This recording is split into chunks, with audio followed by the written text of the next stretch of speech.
Hai, apa kabar? Assalamualaikum, selamat malam, salam sejahtera untuk kita sekalian. Kita ketemu lagi dalam kondisi yang sudah agak malam. Sebenarnya pakaian kita yang secerah ini, nggak secerah pandangan kita, mata kita ini sudah ngantuk sebenarnya.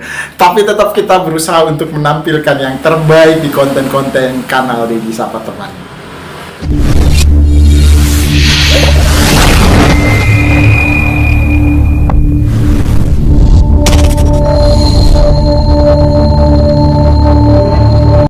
Hari ini di segala platform sosial media ada berita menghebohkan, menggembirakan, sekaligus membingungkan. Apakah berita ini benar adanya atau cuma sekedar hoax oleh bahasa-bahasa sosial media. Tapi kita telusuri, kemungkinannya ini hoax. Berita beredar bahwa skuad timnas usia dini Indonesia atau Timnas Indonesia usia 15 tahun berhasil menjadi juara dunia. Kapan digelarnya? Sepertinya nggak pernah terdengar oleh telinga kita yang super kepo ini. Indonesia mengalahkan Nigeria dengan skor 3-1 di final dan Indonesia menjadi juara Piala Dunia usia 15 tahun di tahun 2025. Dan ternyata setelah melalui penelusuran dan kita mencari-cari, gak ada berita. Nah, itulah sosial media. Semakin kita penasaran, semakin kita kepo, semakin banyak berita-berita yang menambah kebingungan kita. Dan itu menjadikan penyedia berita menjadi lebih intens memberitakan hal-hal yang kemungkinannya akan tetap membingungkan. Fenomena dunia peradaban sumber informasi sekarang ini luar biasa kencang dan tajam dan membingungkan. Semakin kita dibuat bingung, tapi tidak seperti berita yang saat ini akan kita simak. Kapten Timnas Indonesia J. Inces kemungkinannya akan dilamar oleh klub Italia Torino, klub sekota Juventus. Ini dia berita dan Bek Timnas Indonesia JIZ semakin dekat dengan pintu keluar Venezia usai dikaitkan gabung rival Juventus. Rival sekota Juventus dikabarkan benar-benar menginginkan sosok JIZ untuk segera bergabung dengan mereka. Isu ini mencuat dan sudah menjadi konsumsi publik sepak bola Italia setelah cuitan dari jurnalis Noclo Sira. Lewat sebuah tulisan yang diunggah pada akun X pribadi, Noclo Sira menyebut rival sekota Juventus memantau JIZ langsung. Hal itu terjadi di laga Empoli melawan Venezia pada pekan ke-33 Liga Italia Serie A, Minggu, tanggal 20 April tahun 2025. Di mana dalam pertandingan tersebut, Venezia berhasil menahan imbang tuan rumah dengan skor akhir 2-2. Rival sekota Juventus yang dimaksud adalah Torino, dan klub ini mengutus direktur olahraga memantau laga Empoli versus Venezia. Direktur olahraga Torino, Davide Fagnati, disebut tengah memantau dua pemain dalam pertandingan tersebut. Dari kubu Empoli ada Sebastian Esposito dan Venezia ada sang palang pintu andalan, idola fan Timnas Indonesia, JIZ. Direktur olahraga Torino, Davide Fagnati kemarin berada di Stadion Castellani, tulis Noclo Sira pada akun X pribadi. Untuk menonton pertandingan antara Empoli dan Venezia demi memantau bek tengah JIZ dan penyerang Sebastiano Esposito. Torino sebenarnya sudah lama dikaitkan dengan JIZ, bahkan sejak awal musim 2024-2025.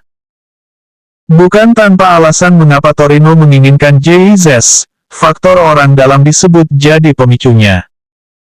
Ya, orang dalam Torino yang kini berstatus sebagai pelatih kepala tim, yakni Paolo Vanoli. Paolo Vanoli merupakan sosok yang membawa Venezia berhasil promosi ke Serie A musim 2024-2025. Jika benar Torino ingin merekrut JIZ, maka Kapten Timnas Indonesia tidak perlu susah-susah dalam beradaptasi. Pasalnya, Jay Izzes merupakan pemain andalan Vanoli dalam memastikan Venezia promosi ke Serie A. Selain itu, Jay Izzes juga tidak perlu khawatir dengan persaingan di skuad utama Torino. Namanya yang cukup terkenal di Serie A karena kualitasnya, ditambah Vanoli sudah mengenalnya. Hal itu membuat pemain berusia 24 tahun itu berpotensi besar mengamankan satu tempat di skuad utama Torino. Menarik dinantikan seperti apa nasib Jay Izzes sebelum atau sesudah akhir musim 2024-2025. Mudah-mudahan berita ini benar adanya dan kita nggak menelan berita yang hoak lagi. Jadi semakin kita akrab dengan sosial media, semakin kita akrab dengan sumber informasi online, semakin banyak kita menelan racun-racun dalam bentuk informasi, kabar, dan berita-berita membingungkan berupa hoak. Dan yang bukan hoak adalah kelakuan emak-emak, ibu-ibu di sosial media sekarang ini. Karena sosial media sudah makin berkembang dan bisa menciptakan lapangan kerja bagi ibu-ibu, menciptakan sumber cuan dan menjanjikan, maka ibu-ibu, anak muda sekarang lebih kreatif membuat konten-konten untuk bisa bersaing mendapatkan cuan dan perhatian dari platform-platform penyedia, pembagi konten-konten. Dan dari teman-teman kita, Nalar Digital mengulas dan membahas tentang fenomena kenapa orang harus ikut bersosial media, terutama di platform berbagi konten video ataupun konten-konten yang bisa menciptakan cuan dengan gampang. Dari Nalar Digital, ini ulasannya. Di tahun 2025, tren A Day in My Life lagi booming di kalangan ibu rumah tangga. Mereka nge-share aktivitas harian mereka, dari bangun tidur sampai tidur lagi, dengan harapan dapat followers banyak dan bisa dimonetisasi. Sayangnya, nggak semua konten yang mereka buat itu berkualitas atau bermanfaat buat penonton. Banyak yang asal upload video, tanpa mikirin manfaat atau pesan yang disampaikan, lebih milih bikin konten absurd demi dapetin views dan monetisasi. Padahal, kualitas konten itu penting banget buat menjaga kredibilitas dan memberikan nilai tambah buat penonton. Facebook sendiri udah mulai memperketat aturan monetisasi di 2025.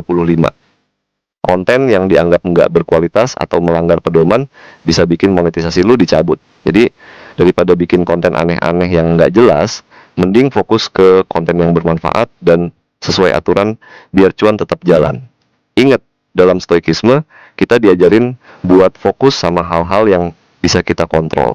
Kualitas konten adalah salah satunya. Jadi, yuk kita buat dan konsumsi konten yang nggak cuma menghibur, tapi juga bermanfaat dan punya nilai positif buat banyak orang.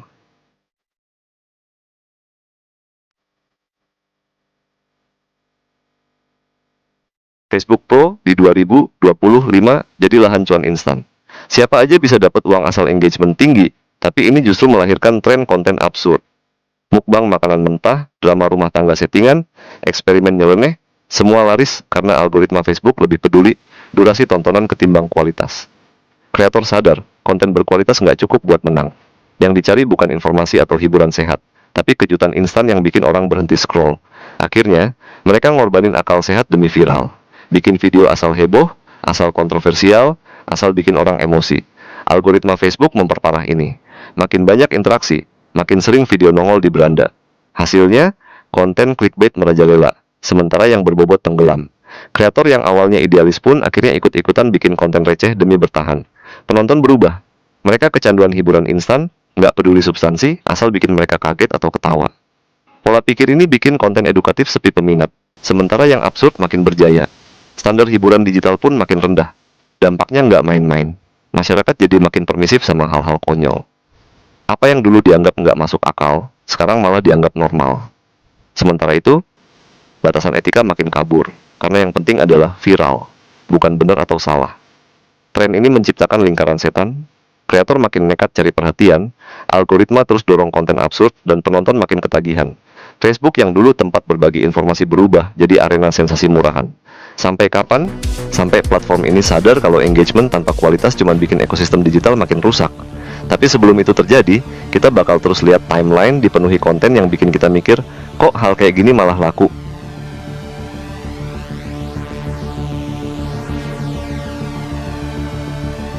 Ibu-ibu jadi pemain utama di Facebook Pro bukan tanpa alasan. Mereka melihat peluang cuan yang menggiurkan dan siap melakukan apa saja untuk meraihnya. Masalahnya, kebanyakan nggak paham strategi konten atau etika digital. Yang penting upload, dapat views, dan kalau bisa viral. Akibatnya, muncullah tren konten absurd yang makin lama makin nggak masuk akal. Awalnya mereka cuma bikin vlog keseharian, tapi lama-lama sadar kalau konten normal nggak cukup menarik perhatian. Maka dimulailah eksperimen ngawur. Masak makanan dengan bahan nggak wajar, berbagi tips yang malah bikin bingung, sampai membesar-besarkan kejadian sepele demi dramatisasi. Konten bukan lagi soal berbagi, tapi soal siapa yang bisa bikin kehebohan paling cepat. Drama rumah tangga jadi komoditas utama. Banyak ibu-ibu sengaja memamerkan pertengkaran, aib suami, atau masalah keluarga demi views. Ada yang bikin konten curhat lebay, ada yang sengaja bikin konflik biar kelihatan dramatis. Mereka tahu betul kalau netizen Indonesia doyan gosip, jadi mereka kasih apa yang diinginkan pasar. Urusan privasi, nomor 2, yang lebih mengkhawatirkan, anak-anak mulai dieksploitasi demi konten. Dari prank keterlaluan, skenario pura-pura miskin, sampai manipulasi emosi yang memanfaatkan kepolosan anak. Mereka nggak peduli dampaknya ke psikologis anak, yang penting engagement tinggi. Anak bukan lagi individu, tapi alat buat menarik simpati dan meningkatkan interaksi. Facebook nggak peduli soal moral. Selama konten menghasilkan engagement, algoritma bakal terus merekomendasikannya. Satu ibu rumah tangga sukses viral, ratusan lainnya ikut-ikutan. Makin lebay, makin aneh, makin bikin orang berhenti scroll, makin besar peluang cuan. Kualitas tenggelam, sementara absurditas naik ke permukaan. Efek jangka panjangnya, normalisasi kebodohan. Penonton mulai terbiasa dengan tontonan aneh, standar hiburan turun drastis, dan orang-orang yang benar-benar berusaha bikin konten berkualitas malah tersingkir. Facebook Pro yang seharusnya jadi platform berbagi informasi berubah, jadi arena pertunjukan murahan, tempat siapa yang paling absurd, dia yang menang. Fenomena ini nggak akan berhenti sampai ada regulasi ketat atau kesadaran kolektif dari para kreator. Tapi selama engagement masih jadi raja, selama views masih lebih penting daripada martabat, ibu-ibu akan terus berlomba-lomba menciptakan konten paling gila, paling norak, dan paling nggak masuk akal. Dan kita, sebagai penonton, bakal terus terjebak dalam siklus kebodohan yang mereka ciptakan.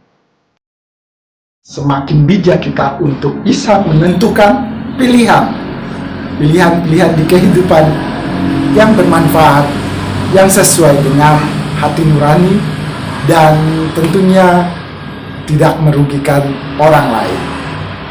Ya, demikian konten kanal Deddy Sapa Teman. Mata kita benar-benar sudah gak bisa kompromi. Terima kasih sudah menyaksikan.